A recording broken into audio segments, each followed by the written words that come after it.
Testing of Hyundai HGN25 air circuit breaker. The basic settings will be set by the customer. For testing we use 220-volt AC power supply. First we trip the breaker manually.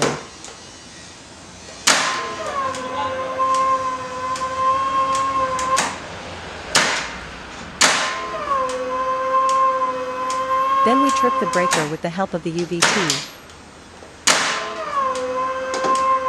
Next we perform a short time delay test and the breaker trips almost instantly.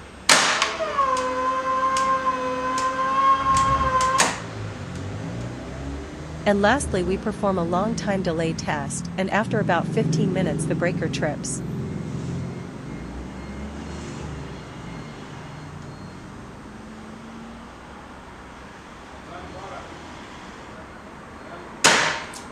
It is now clear that the ACB air circuit breaker is working successfully and is ready to be delivered to the client.